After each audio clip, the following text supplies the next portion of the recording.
अभी अभी उत्तर प्रदेश में आदित्यनाथ योगी माननीय मुख्यमंत्री के विरोध में पूरे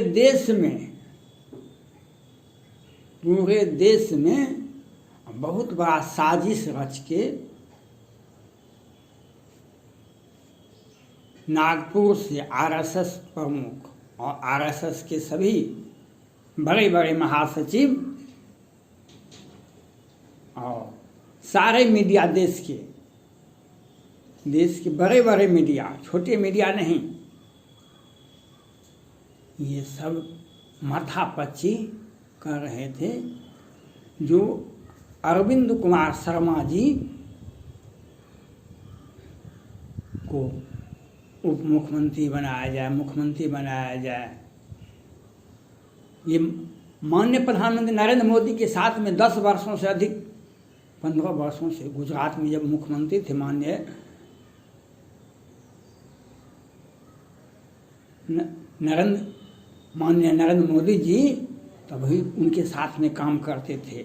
और जब से प्रधानमंत्री बने तो दिल्ली में सेवा करते माननीय प्रधानमंत्री के। ये बहुत अच्छे आदमी हैं। ये बात को मीडिया वाले खूब अच्छा ढंग से परोस रहे हैं। अब उसका तो विकराल रूप हो गया। जब देखिए दाल नहीं गल रही है तो उसमें सभी लोग थे शामिल। तो परशुराम जी का 108 फीट ऊंची मंदिर लखनऊ में बनाया जाएगा। और कल भी एक मीडिया वाले ने 4 आदमी से इंटरव्यू लिया, जो Samajwadi party, Mayawati party, Congress party और भाजपा से संबित पात्रा जी थे। सबों ने अपना अपना, और एक ने तो यहाँ तक कह दिया जिसने हमारे जो भगवान एक जाति वर्ग विशेष को जिस तरह से समाप्त किया था, उसी प्रकार से हम 2022 के चुनाव में उत्तर प्रदेश में उस जाति, उस राजनीति दोनों को समाप्त कर देंगे। तो आप सोच तो, लेकिन मैं उन लोगों से पूछना चाहता हूं, आप तो सभी जगह फोरन का काम करते हैं। मैं यूपी बिहार से नहीं, मध्य प्रदेश में कमलनाथ जी को आपने मुख्यमंत्री बनाए बहुत धूमधाम से, और कितने दिन सरकार चली और कांग्रेस पार्टी का भी सर्वनाश हो गया। कांग्रेस पार्टी में ये लोग अस्थायी रूप से आते थे, लेकिन कांग्रेस पार्टी का सर्वनाश करने के लिए उस समय में, अब तो इस दुनिया में भी नहीं, डॉक्टर जगन्नाथ मिश्रा बिहार से थे, उत्तर प्रदेश से नारायण दत्त तिवारी थे, और मध्य प्रदेश से कमलनाथ जी थे, जिसको मुख्यमंत्री बना करके कांग्रेस पार्टी ने अपना घेंट कटा दिया। और कितना, और यही एक सोच किसी तरह से ज्योतिरादित्य सिंधिया का कद छोटा कर दिया जाए। क्या मिला? आपका बहुमत, आपकी सरकार और 20, 25, 30 विधायक आपके पार्टी से त्यागपत्र दे दिए। फिर चुनाव होता है, वे सभी लोग जीत जाते हैं और भाजपा की सरकार बन जाती है। कमलनाथ जी चले जाते हैं, उनका मुख्यमंत्री का कार्यकाल खत्म। अब तो हमें तो नहीं लगता है इस जीवन में फिर मुख्यमंत्री बनेंगे।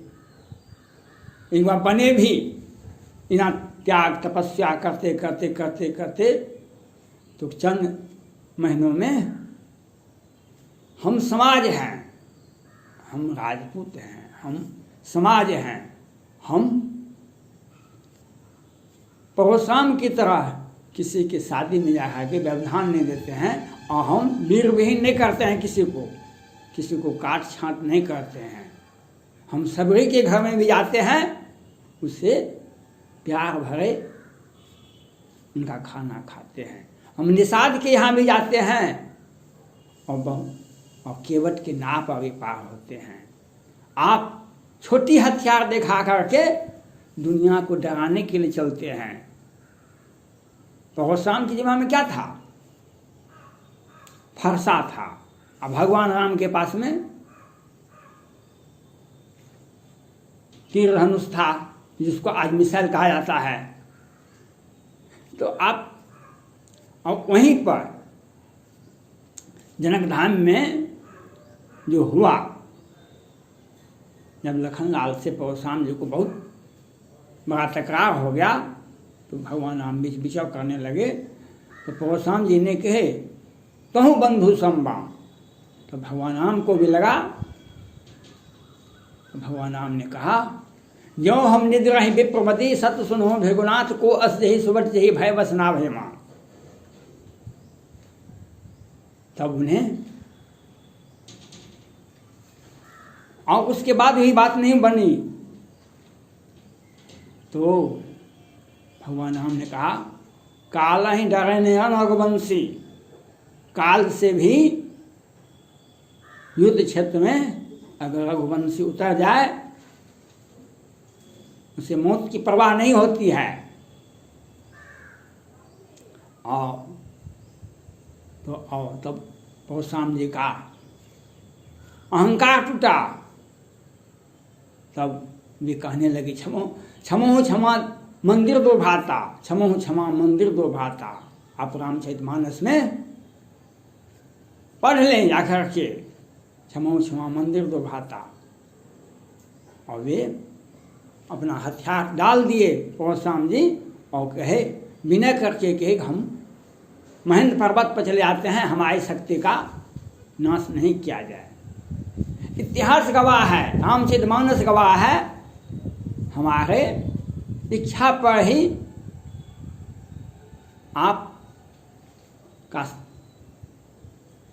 सत्ता रह सकता है, हमारी इच्छा पर ही आपका अस्तित्व है। आप कहेंगे ऐसा का है, देख लीजिए रावण को।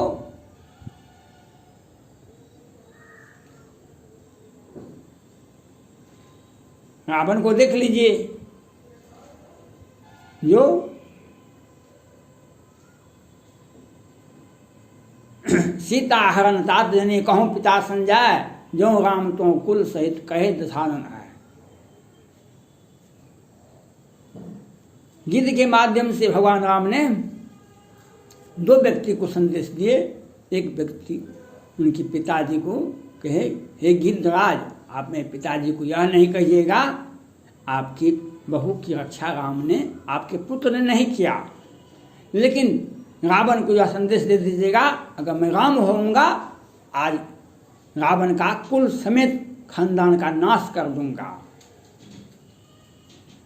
और वही हुआ। इसलिए बिहार के मोहम्मदपुर में, मधुबनी के मोहम्मदपुर में 5 राजपूत की हत्या होती है। छठा व्यक्ति के आधुनिकतम हथियार के साथ दिन के उजाले में और आधुनिकतम हथियार के साथ। और बिहार सरकार, वहाँ के बिहार सरकार के जल संसाधन मंत्री संजय झा, माननीय मुख्यमंत्री नीतीश कुमार जी हैं गृह मंत्री, और विनोद नारायण झा पूर्व मंत्री और वर्तमान में विधायक भी हैं। ये लोग साजिश रच करके दिन के उजाले में हत्या करवाते हैं। उसी राजपूत परिवार के, सैनिक परिवार के, सुरेंद्र सिंह के परिवार के संजय सिंह को हजन एक्ट में फंसा करके बिहार सरकार जेल भिजवा देती है। और जब तेजस्वी यादव, माननीय तेजस्वी यादव जी, लवली आनंद जी और सारे नेता लोग जाते हैं तो पूरब से दरभंगा से लेके गया औरंगाबाद तक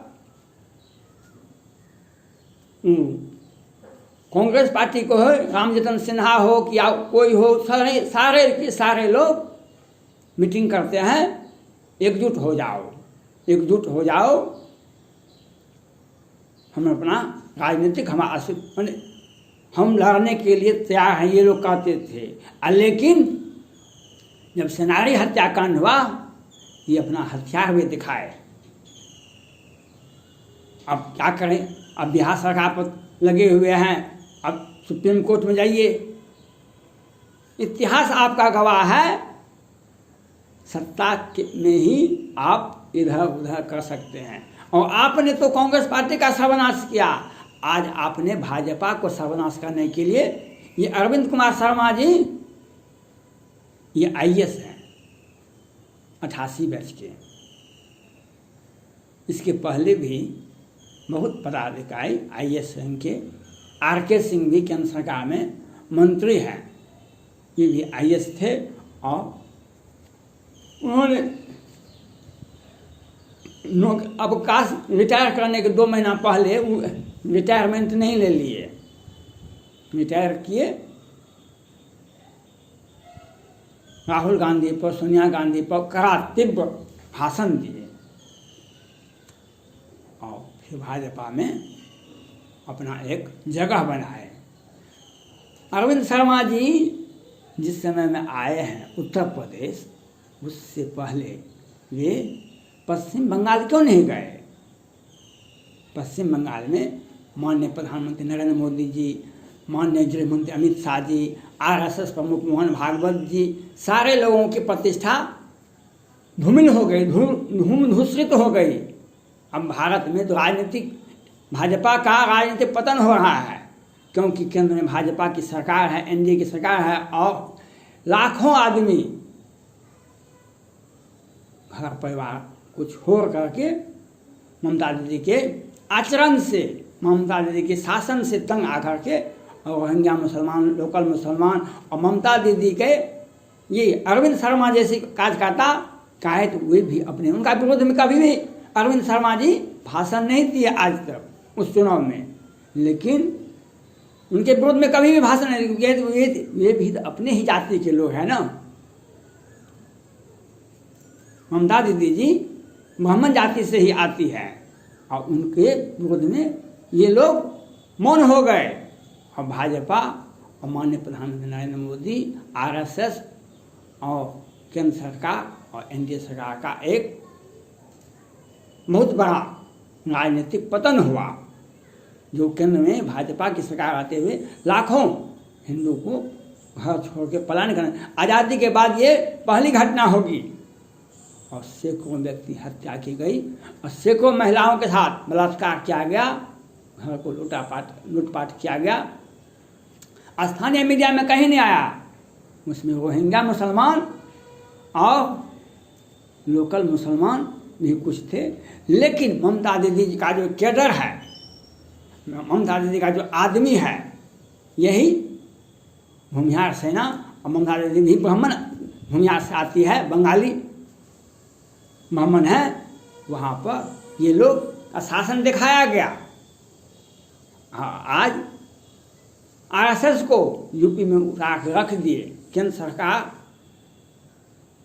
भाजपा के सभी लोगों को उतार कर दिया, और सारे मीडिया से एक मैनेज करके